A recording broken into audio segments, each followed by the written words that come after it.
Assalamualaikum warahmatullahi wabarakatuh. Salam dan bahagia. Perkenalkan, nama saya Lingga Fuhriaji dengan NIM 2020015157 dari kelas 1D jurusan PGSD Universitas Sajana Wiyata Taman Siswa. Di sini saya akan menjelaskan tentang CPU atau prosesor. Jadi di sini ada 3 subjudul pembahasan. Yang pertama, pengertian CPU atau prosesor. Yang kedua, fungsi dan jenis-jenis CPU. Dan yang ketiga, cara kerja CPU. Subjudul pertama yaitu pengertian CPU atau prosesor. Perlu diketahui teman-teman apa itu CPU? CPU atau Central Processing Unit merupakan IC yang mengontrol keseluruhan jalannya sebuah sistem komputer dan digunakan sebagai pusat atau otak dari komputer yang berfungsi untuk melakukan perhitungan dan menjalankan tugas, atau juga merupakan perangkat keras komputer yang memahami dan melaksanakan perintah dan data dari perangkat lunak. Istilah lain CPU adalah prosesor. CPU yang diproduksi dalam sirkuit terpadu adalah mikroprosesor. Mikroprosesor ini adalah sebuah chip IC atau sirkuit terintegrasi yang menggabungkan fungsi inti dari unit pemrosesan pusat atau CPU komputer.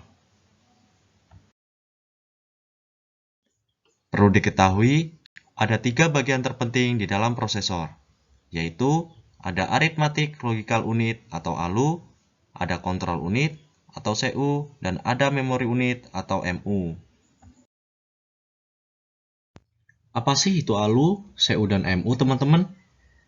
Perlu diketahui, ALU di sini singkatan dari Arithmetic Logical Unit, terletak pada bagian dalam prosesor dan memiliki tugas utama untuk melakukan semua perhitungan aritmatika atau matematika yang terjadi sesuai instruksi program.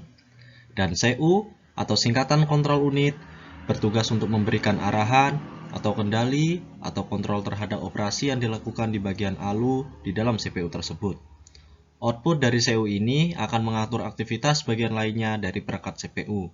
Sedangkan MU atau singkatan dari Memory Unit merupakan kumpulan sel penyimpanan bersama dengan sirkuit terkait yang diperlukan untuk mentransfer informasi masuk dan keluar dari penyimpanan. Baiklah, kita masuk pada sub kedua yaitu fungsi dan jenis-jenis CPU atau prosesor. Fungsi CPU atau prosesor yaitu berfungsi seperti kalkulator teman-teman. Hanya saja CPU jauh lebih kuat daya pemrosesannya. Fungsi utama dari CPU adalah melakukan operasi aritmatika dan logika terhadap data yang diambil dari memori atau dari informasi yang dimasukkan melalui beberapa perangkat keras seperti papan ketik, pemindai, tuas kontrol, maupun tetikus. CPU yang dikontrol menggunakan sekumpulan instruksi perangkat lunak komputer. Ada 2 jenis CPU dan prosesor yang saya ambil, yaitu ada prosesor Intel dan ada prosesor AMD. Yang pertama ada prosesor Intel. Prosesor ini diciptakan oleh Intel Corporation yang berada di USA. Prosesor Intel ini tidak dianggap remeh lagi jika kita menggunakan prosesor dari Intel ini. Kelebihan dari prosesor Intel ini ialah salah satu prosesor yang tahan panas. Prosesor ini banyak diminati orang sehingga harganya lumayan tinggi, mempunyai kelebihan turbo boost pada Intel Core i3 dan Core i5 serta Core i7 sehingga proses kerja komputer lebih cepat. Kemudian yang kedua ada prosesor AMD. Perusahaan AMD ini berada di Sunnyvale, California, Amerika yang merupakan pesaing terberat dari prosesor Intel. Prosesor jenis ini adalah prosesor yang paling diminati oleh penggemar game, sebab prosesor jenis AMD ini dilengkapi dengan Vega Anti-Radiant.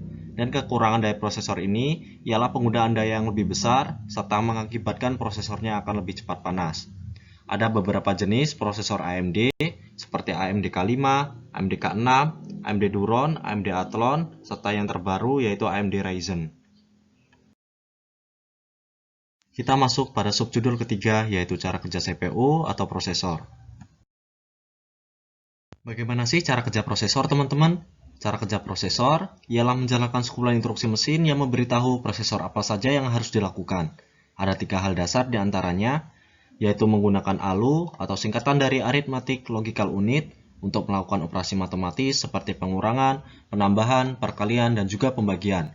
Mikroprosesor modern mengandung floating point unit yang dapat melakukan operasi-operasi yang sangat kompleks pada angka yang cukup besar, lalu memindahkan data dari satu lokasi memori ke lokasi yang lainnya, kemudian mengambil keputusan serta melompat ke instruksi lain sesuai keputusan tersebut.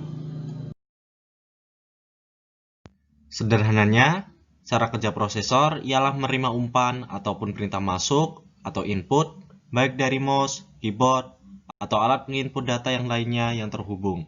Lalu kemudian menerjemahkan atau memproses data-data perintah tersebut untuk kemudian mengeluarkan atau meneruskan outputnya ke hardware ataupun software terkait. Terima kasih, itulah penjelasan dari saya. Saya akhiri. Wassalamualaikum warahmatullahi wabarakatuh.